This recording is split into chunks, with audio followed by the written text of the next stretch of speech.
ချက်ကိုကျေးဇူးပြုရနော်ဗီဒီယိုလေးတွေဖွင့်ပေးဖို့နော်တချယ် request လုပ်ပါတယ်တချယ်တို့ဒီနေ့ပေါ့နော်ဒီနေ့လုပ်တဲ့တချယ်တို့ရဲ့ Lumi Life International College ကနေပြီးတော့ပေါ့နော်ဒီနေ့လုပ်တဲ့ seminar လေးကတော့တချယ်တို့နော်ဒီUK ပေါ့နော် ABE UK ရဲ့နော်ဒီ top up ပေါ့နော် BBA top up အကြောင်းလေးကိုတချယ်ကနေပြီးတော့ဒီနေ့နော် orientation လေးလုပ်ပေးတာပါ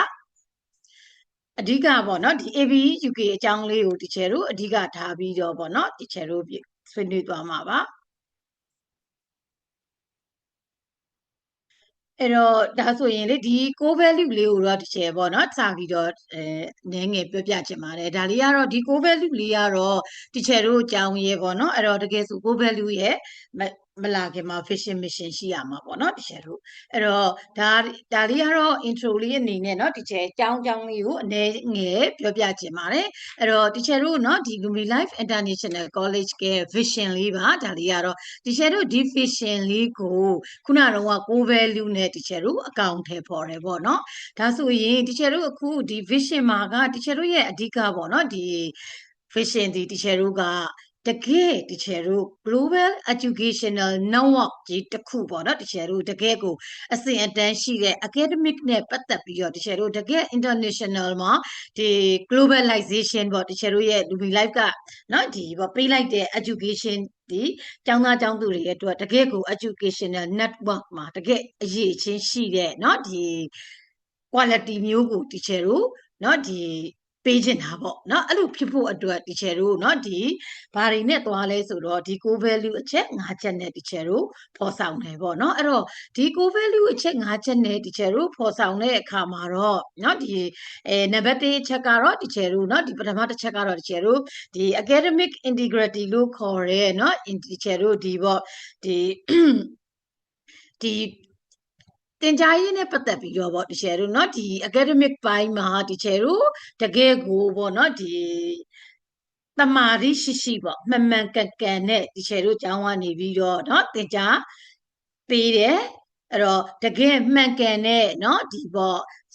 ဘာသာရပ်တွေမှန်ကန်တဲ့เนาะဒီပေါ့ subject တွေမှန်ကန်တဲ့ကျောင်းတွေเนาะဒါတွေကိုတချယ်တို့တကယ်ကိုပေါ့เนาะဒီကျောင်းသားကျောင်းသူတွေအတွက်တမတ်ကြကြနဲ့တချယ်တို့မလုပ်ပေးလဲဆိုတော့သင်ကြားလေ့လာရေးလုပ်ငန်းစဉ်တွေကိုတချယ်တို့မလုပ်လဲဆိုတော့ဖော်ဆောင်တယ်ပေါ့เนาะတကယ်ကိုဖော်ဆောင်တယ်ဟုတ်ပြီဒါဆိုရင်တချယ်တို့အတိမှာနံပါတ်1အချက်ကတော့ excellent ပေါ့เนาะအဲ့တော့ excellent ဖြစ်ရမယ်ဆိုတဲ့အဓိပ္ပာယ်ကတော့တချယ်တို့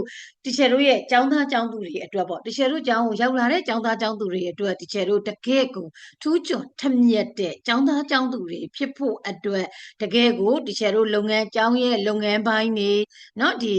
တချယ်တို့ပညာရေးနဲ့ဆိုင်တဲ့เนาะဒီလှုပ်ဆောင်ချက်တိုင်းမှာတချယ်တို့တကယ်အမြင့်ဆုံး quality ကိုရောက်ဖို့အတွက်တချယ်တို့ကျောင်းရဲ့စံချိန်စံညွှန်းတွေနဲ့အညီတချယ်တို့မလုပ်လဲဆိုတော့ excellent ဖြစ်တချယ်တို့လှုပ်ဆောင်တယ်ပေါ့เนาะတတိယတစ်ချက်ကတော့ diversity and inclusion ပေါ့အဲ့တော့ diversity and inclusion ကတော့တကယ်တချယ်တို့သွားချင်တာက global networking system ကြီးကိုတချယ်တို့က international မှာတချယ်တို့ကျောင်းကိုရောက်လာတဲ့ကျောင်းသားကျောင်းသူတွေကိုတချယ်တို့ကရောက်စီချင်တာကိုဒါဆိုရင် international ကိုရောက်တော့မယ်ဆိုရင်တချယ်တို့ diversity ကတွေ့မှာပဲမတူကွဲပြားမှုတွေကတချယ်တို့เนาะတွေ့မှာပဲဒါဆိုရင်ဒီမတူကွဲပြားမှုတွေကိုလည်းတချယ်တို့တွေကလက်ခံနိုင်ရမယ်ဟုတ်ပြီနော်ဒါဆိုရင်တချယ်တို့မတူကွဲပြားမှုဆိုတာဒီမှာဘာတွေကိုဆိုလိုချင်တာလဲဆိုတော့တချယ်တို့တကယ် international မှာကွာအသားဖြူတယ်အသားမဲတယ်အရက်ပူတယ်အရက်ရှည်တယ်ဟုတ်ပြီနော်ရုပ်ချောတယ်ရုပ်ဆိုးတယ်ဒါမျိုးတွေကိုတချယ်တို့နော်ကွဲပြားဟုတ်တာပေါ့ခွဲခြားလို့မရဘူးဒါကိုဆိုလိုချင်တာတချယ်တို့ဟုတ်ပြီနော်အဲ့တော့ဒီမတူကွဲပြားမှုတွေနဲ့အတူတချယ်တို့ဘာလို့မှလဲ inclusion ပူပေါင်းဆောင်ရွက်မှာပေါ့နော်ဒါဆိုရင်တချယ်တို့ကဒီပေါ့နိုင်ငံ international ကိုတချယ်တို့ကရည်တွားချင်တာဖြစ်တဲ့အတွက်ကြောင့်မို့လို့တချယ်တို့ယဉ်ကျေးမှုအရာကာချာအရာမတူကွဲပြားမှုတွေတချယ်တို့ကြုံတွေ့ရမယ်ဟုတ်ပြီနော်ပြီးတော့ရင်တချယ်တို့ခုနကတော့တချယ်ပြောလိုက်တယ်ပေါ့နော်ဒီပေါ့ဒီ character မျိုးစုံပေါ့တချယ်တို့เนาะဒါတွေကိုတချယ်တို့ဘာလုပ်နိုင်ရမလဲလက်ခံနိုင်ရမယ်ဟုတ်ပြီเนาะဒါတွေကိုလည်းအဲ့လိုမျိုးလက်ခံနိုင်အောင်တချယ်တို့ကဘာလုပ်ပေးပါလဲဆိုတော့ကျောင်းကိုရောက်လာတဲ့တချယ်တို့ကျောင်းသားကျောင်းသူတွေကိုတချယ်တို့တခါတည်းဒီမတူကွဲပြားမှုတွေကိုတချယ်တို့လက်ခံနိုင်အောင်တချယ်တို့က နော်ဒီတခါတည်း train ပေးလိုက်မှာဟုတ်ပြီကဲဒါဆိုရင်ဒီချက်တို့နောက်တစ်ချက်ကတော့ student success ပေါ့နော်အဲ့တော့ student success ကတော့ကွာဒီ international college ဖြစ်တဲ့အတွက်ကြောင့်မို့လို့ဒီချက်တို့နော်ကျောင်းသားအားလုံးဒီချက်တို့ success ဖြစ်ဖို့ကတော့ main နော်ဒီချက်တို့ရဲ့ main core value ကြီးပဲပေါ့ဒါဆိုရင်ဒီချက်တို့ကျောင်းသားကျောင်းသူတွေတကယ်ကိုပေါ့နော်အောင်မြင်ဖို့အတွက်ဒီချက်တို့မလုပ်ကြမလဲအောင်မြင်တဲ့အခါမှာလည်းတီချာတို့က globally အရာသွားချင်တာဖြစ်တဲ့အတွက်ကြောင့်မို့လို့ပညာရေးတစ်ခုတည်းတီချာတို့အောင်မြင်လို့မရဘူး international မှာဟုတ်ပြီနော်ခုနကတော့ diversity and inclusion တွေကိုတီချာတို့ကတကယ်ကိုတီချာတို့နော်တကယ်ကိုဥစားပေါ့တသားတဲ့တသွေးတဲ့တီချာတို့ကခံယူသွားပြီးတော့တီချာတို့ပညာရေးတစ်ခုတည်းအောင်မြင်လို့မရဘူးတကယ် best ဆုံးဖွင့်ပြိုးတိုးတက်ရမယ် social networking တကယ်ကောင်းမွန်တဲ့ကျောင်းသားကျောင်းသူတွေဖြစ်အောင်တကယ်တို့ train ပေးရမယ်ဟုတ်ပြီနော် education ပိုင်းတကယ် academic ပိုင်းတကယ်ကောင်းမွန်ထမြက်တဲ့ကျောင်းသားကျောင်းသူတွေဖြစ်အောင်တကယ်တို့ဘာလုပ်ပေးရမလဲသင်ကြားပေးလိုက်ရမယ်ဟုတ်ပြီနော်အဲ့တော့တကယ်တို့က international ကိုသွားကျင်တယ်ဆိုတာတကယ်တို့ကျောင်းကိုရောက်လာမယ်ကျောင်းသားကျောင်းသူတွေရဲ့အနာဂတ်ပေါ့တကယ်တော့အဲ့ဒီအနာဂတ်ကိုတကယ်တို့ဘာလုပ်ပေးမှာလဲဆိုတော့အဲ့တော့ international တက္ကသိုလ်တွေတက်တဲ့ international မှာ globally အရာဖြစ်သွားပြီဟုတ်ပြီနော်တောင်းပြီးသွားပြီဆိုရင်ဒီချက်တို့ကလုပ်ငန်းခွင်ထဲကိုသွားတော့မှာလေအဲ့တော့ဒီလုပ်ငန်းခွင်ထဲကိုရောက်တဲ့အခါမှာကိုယ့်ရဲ့ဘဝအတွက် life အတွက်ပြည့်စုံတဲ့ဒီချက်တို့ဟုတ်ပြီနော် skill တွေကိုဒီချက်တို့ကတခါတည်းမလုပ်ပေးဖို့လိုလဲဆိုရင် train ပေးလိုက်ဖို့လိုတယ်ဟုတ်ပြီနောက်ဆုံးတစ်ချက်ကတော့တကယ်လို့ professional development ပေါ့နော်အဲ့တော့ professional development ကတော့တကယ်လို့เนาะဒီတကယ်လို့ရဲ့ကျောင်းသားကျောင်းသူတွေမကဘူးဒီကျောင်းသားကျောင်းသူတွေတကယ်ကိုအောင်မြင်တဲ့ student success ရဖို့အတွက်ဒီကျောင်းသားကျောင်းသူတွေကိုသင်ကြားမယ်နော်ဒီ teaching ဘိုင်းနဲ့ပတ်သက်တဲ့ academic နဲ့ပတ်သက်တဲ့ professional ဆရာမတွေတီချာတို့မလုပ်လဲလိုအပ်တယ်ဒီလိုဆရာမတွေကသာတီချာတို့ကျောင်းသားကျောင်းသူတွေကိုသင်ကြားပေးမှ student success ကိုရမှာလေဒါကြောင့်မို့လို့တီချာတို့เนาะဒီဆရာဟုတ်ပြီနော်အဲ့တော့ဆရာတွေကပဲတကယ် professional ဖြစ်နေလို့မရပြန်ဘူးတီချာတို့ကျောင်းမှာရှိနေတဲ့တီချာတို့ရဲ့ဟုတ်ပြီနော်ဝန်ထမ်းတွေဟုတ်ပြီနော်အဲ့တော့ယာရုအစင်းလိုက်ရှိတဲ့နော်ကျောင်းမှာရှိတဲ့ဝန်ထမ်းအားလုံးကနေပြီးတော့အစုံပေါ့အားလုံးတီချာတို့ဘာလုပ်မလဲအဲ့တော့တသားတဲ့တသွေးတဲ့တီချာတို့ဘာလုပ်မလဲဖော်ဆောင်မယ်ပြီးသွားရင်တီချာတို့တကယ်เนาะ success ကိုရအောင်တီချာတို့တကယ်เนาะဒီလေ့ကျင့်မှုတွေနဲ့အတူတီချာတို့သွားကြမယ်ပေါ့ဟုတ်ပါပြီကဲဒါဆိုရင်တီချာအခုဒီမှာ slide ကလေးပေါ့เนาะပြထားတဲ့เนาะဒီဆရာကြီးကတော့တီချာတို့ကျောင်းရဲ့ Lumi Life International College ကเนาะ Chancellor တက်ဦးဖြစ်တယ်ပေါ့เนาะ Mr. Chosti Timonen ဖြစ်တယ်ပေါ့เนาะအဲ့တော့သူ့ကိုတော့ Mr. Chosti လို့တီချာတို့เนาะခေါ်ကြတယ်ပေါ့တီချာတို့ Lumi Life International College က Chancellor ဖြစ်ပါတယ်အဲ့တော့ဆရာကြီးကတော့တီချာတို့ Finland နိုင်ငံသားဖြစ်ပြီးတော့ Finland နိုင်ငံရဲ့เนาะဒီ Riberiaเนาะဒီပေါ့ college က president เนาะတဦးလည်းဖြစ်ခဲ့တယ်ပေါ့เนาะအခုတော့အငိမ့်စာဆရာကြီးပေါ့เนาะဟုတ်ပါပြီဒါဆိုဒီချက်ဆက်သွားပါမယ်အခုဒီမှာเนาะဒီမှာပြထားတဲ့ slide ကလေးမှာเนาะပြထားတဲ့เนาะဒီတီချာကြီးကတော့အခုတီချာပေါ့เนาะအဲ့တော့တီချာဒေါက်တာမြတ်မြတ်ဦးဖြစ်တယ်ပေါ့เนาะတီချာကတော့ Lumi Life International College က president တယောက်ဖြစ်တယ်လို့တီချာတို့เนาะ BOD တဦးလည်းဖြစ်ပါတယ်ပေါ့เนาะဒါဆိုရင်တီချာတို့ဆက်သွားပါမယ်အဲ့တော့ဒါလေးဒီပုံလေးတွေကတော့တီချာကเนาะအဲ့တော့ Lumi Life ကနေပြီးတော့เนาะ Lumi Life ရဲ့ president က orientation လုပ်လိုက်တယ်တော်တော်ကြာ Lumi Life နဲ့ပတ်သက်တဲ့เนาะဒီပေါ့ Lumi Life ရဲ့မှာရှိနေတဲ့เนาะတီချာတို့အခန်းကဏ္ဍလေးတွေကိုလည်းအနေအချင်းပေါ့เนาะတီချာကဒီမှာသိဖို့လိုတယ်ပေါ့เนาะတော်တော်ကြာ ABE အကြောင်းမပြောလိုက်တယ် Lumi Life ဆိုတာဘာမှမသိဘူးဒီလိုမျိုးဖြစ်မှာဆိုလို့တီချာကဒီမှာเนาะintro လေးကိုเนาะဒီအကြောင်းနဲ့ပတ်သက်တဲ့ဟာလေးတွေကိုသိသိထိုက်တာလေးတွေကိုပေါ့เนาะတီချာဒီမှာshortcut ကလေးနဲ့တီချာပြောသွားတာပါเนาะအဲ့တော့ဒါဆိုရင်အခုဒီမှာเนาะတီချာပြထားတဲ့ဒီဆရာကြီးဆရာမကြီးတွေကတော့ professor เนาะဆရာကြီးဆရာမကြီးတွေဖြစ်ပါတယ်အဲ့တော့အရှိရเนาะဆရာမကြီးကတော့ professor ဒေါက်တာတန်းသူစာပေါ့เนาะတီချာတို့အကြောင်းရဲ့ dean တဦးဖြစ်ပြီးတော့ဒီဘက်က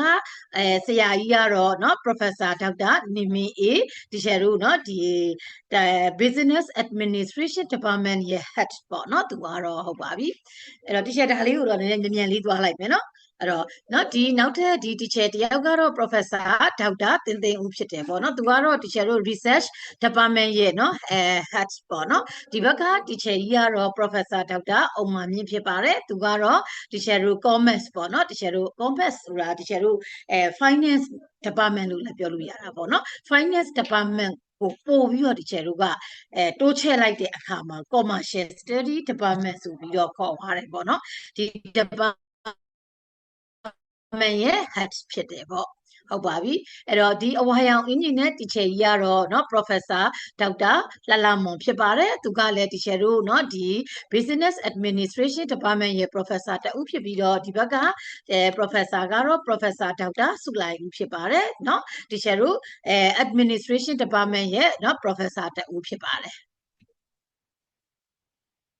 အဲ့တော့ဒီမမ3ယောက်ကတော့တချယ်တို့ကျောင်းရဲ့ပေါ့နော် student affairs department ရဲ့เนาะ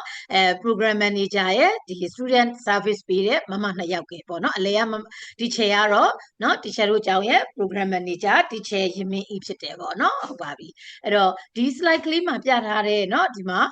အကိုကြီး3ယောက်ပေါ့အဲ့မှာအလဲကကိုကြီးကတော့တချယ်တို့ကျောင်းရဲ့เนาะဒီပေါ့ဒီsales and marketing department ရဲ့เนาะ manager တဦးလည်းဖြစ်တယ်လို့ဘေးနာအကို2ယောက်ကတော့เนาะတချယ်တို့ဒီ sales and marketing department ရဲ့ digital ဘိုင်းကိုတာဝန်ယူထားတဲ့သူရဲ့တချယ်တို့ sales အပိုင်းကိုတာဝန်ယူထားတဲ့သူ2ဦးဖြစ်တယ်ပေါ့เนาะဒါလေးတွေကဒီအကို3ယောက်ကတော့เนาะကျောင်းတချယ်တို့ကျောင်းကိုစိတ်ဝင်စားလို့ပေါ့စုံစမ်းလိုက်တဲ့အခါမှာပထမဆုံးပေါ့ဒီအကို3ယောက်နဲ့စပြီးတော့เนาะဒီဖုန်းနဲ့ဖြစ်စေ Viber ကဖြစ်စေ Messenger ကဖြစ်စေပေါ့เนาะဒီလိုမျိုးစပြီးတော့တွေ့ရမယ်အကို3ယောက်ဖြစ်ပါတယ်ဒါဆိုရင်အဲ့တော့เนาะ teacher အဲ့တော့ကျောင်းရဲ့အကြောင်းလေးကို intro လေးသွားပြီးတဲ့အခါမှာခု teacher တို့ဒီနေ့ orientation လေးเนาะလုပ်ပေးမယ် ABE UK ရဲ့အကြောင်းလေးပေါ့เนาะဒါဆိုရင် teacher တို့ကလေ ABE တို့သာလူတွေကခေါ်နေကြတယ်teacher တို့ကျောင်းကကြော်ညာထားတဲ့ post တွေမှာလဲเนาะ ABE ဆိုတာဘာလဲအဲ့လိုမျိုးလေးတွေလာမေးကြတာကိုတွေ့ရတယ်ပေါ့เนาะအဲ့တော့ teacher တို့ ABE ဆိုတာ Association of Business Executive ဖြစ်ပါတယ်เนาะအဲ့တော့သူ့ရဲ့အရှိကောက်ပေါ့ဟုတ်ပြီဒါဆိုရင်ဒီ ABE ဒီ Association of Business Executive ဆိုတဲ့အဖွဲ့အစည်းကိုဟုတ်ပြီနော်အဖွဲ့အစည်းကသူ့ရဲ့ဘာတွေလုပ်တယ်လဲပေါ့နော်သူ့ကိုဘသူကနော်အသိအမှတ်ပြုထားလဲဆိုတော့ဒီ ABE ဒီချက်တို့ UK နိုင်ငံရဲ့အဖွဲ့အစည်းတစ်ခုကနေပြီးတော့နော်အဖွဲ့အစည်းတစ်ခုဖြစ်တယ်ပေါ့ဟုတ်ပြီဒါဆိုရင်တချက်တို့ UK မှာကြတော့နော်တချက်တို့ UK နိုင်ငံမှာဆိုရင်တချက်တို့ဒီဘွဲတွေပေါ့အဲ့တော့ ABE ကतू ကဘွယ်ပေးလို့မရဘူးဒါဆိုရင် तू ကဘွယ်ပေးလို့ရအောင် तू ကဒီ UK မှာဘွယ်ပေးလို့ရတဲ့ဟုတ်ပြီနော်အဖွဲ့အစည်းနဲ့ तू ကချိတ်ဆက်ရတယ်ဒါဆို तू ကဘယ်သူနဲ့ချိတ်ဆက်လိုက်လဲဆိုတော့ off quay ဆိုတဲ့ဟုတ်ပြီနော်အဖွဲ့အစည်းနဲ့ तू က ABE ကချိတ်ဆက်လိုက်တယ်ဟုတ်ပြီအဲ့တော့ off quay ကဒါဆိုရင်ဘာလဲဒါကိုထပ်ပြီးတော့သိဖို့လိုပြန်ပြီအဲ့တော့ off quay ဆိုတာဒီချက်အောက်မှာ off quay အကြောင်းလေးရေးပေးထားတယ်ဟုတ်ပြီနော် off quay ဆိုတာ UK အစိုးရရဲ့ဟုတ်ပြီနော် qualification regulator အဖွဲ့ဖြစ်ပါတယ်အဲ့တော့ UK government ကနေပြီးတော့မှဟုတ်ပြီနော်ဒီအရေးအချင်းသတ်မှတ်ချက်တွေနဲ့ဟုတ်ပြီနော်ဒီပေါ့ပြည့်စုံနေဆိုပြီးတော့သတ်မှတ်ပေးထားတဲ့ဒီဒီ quality ကိုသတ်မှတ်ပေးရတဲ့အဖွဲ့အစည်းတစ်ခုဖြစ်တယ်ဒါဆိုရင် UK မှာဆိုရင် off quay ကနေအတိအမှတ်ပြုရဲဆိုရင်အဲ့ top ပဲဟုတ်ပြီနော်အဲ့တော့ဒါဆိုရင် off quay ဆိုတာဒီသူကဟုတ်ပြီနော်ဒီပညာရေးမှာဟုတ်ပြီ ABE ကနေပြီးတော့အခုသင်ကြားတဲ့ဒီ subject တွေဒီဘွဲတွေဒီ course တွေဒီတကယ်ကို UK နိုင်ငံအတွက် qualification အရေးအသွေးပြည့်မီတဲ့ဟုတ်ပြီနော်ဘာသာရပ်တွေဖြစ်တယ်ဆိုတာကို ABE ဒီ off quay က ABE ကိုဘာလုပ်ပေးရလဲဆိုတော့ထောက်ခံပေးတာဟုတ်ပြီနော်ဒီ off quay ကထောက်ခံမှ ABE ကဒီဘာ subject တွေကိုသူကနော်ဘာလုပ်လို့ရလဲဆိုတော့သူကပို့ချလို့ရတယ်အဲ့တော့ ABE ဒီစာမသိဘူးသူကဟုတ်ပြီနော်သူကဘာတွေလဲ degree တွေပဲသူကထုတ်ပြန်တဲ့အဖွဲ့အစည်းဖြစ်တယ်ဟုတ်ပြီနော်သူကထုတ်ပြန်တဲ့ဟာတွေကိုဒီချယ်တို့နိုင်ငံအသီးသီးကနေပြီးတော့ဝယ်ရတယ်ဒီချယ်တို့ဒီဟာသူစီကနေပြီးတော့အဲ့တော့ဒါဝယ်တယ်ဆိုတာတော့ဟုတ်ပြီနော်ဒီချယ်ကဟိုမျိုးလုံးနဲ့မြင်အောင်ပြောပြတာဟုတ်ပြီနော်တန်းဒီချယ်တို့ကအဲ့လိုဝယ်လို့တော့ရတာမဟုတ် partnership ပေါ့သူနဲ့ဒီချယ်တို့ကမိတ်ဖက် ပေါင်းဆောင်ရွက်ကတဲ့ creation ယူရတယ်ပေါ့ဟုတ်ပြီနော်ယူပြီးတော့မှတချို့တို့ကဟုတ်ပြီ ABE ရဲ့ဘွဲတွေကိုငါတို့ရဲ့ဒီ Lumi Life International College မှာငါတို့သင်ကျင်တယ်ဟုတ်ပြီဒါဆိုရင်တချို့တို့ဟုတ်ပြီနော်အဲ့တော့ ABE ဒီ UK government ကနေပြီးတော့အသိအမှတ်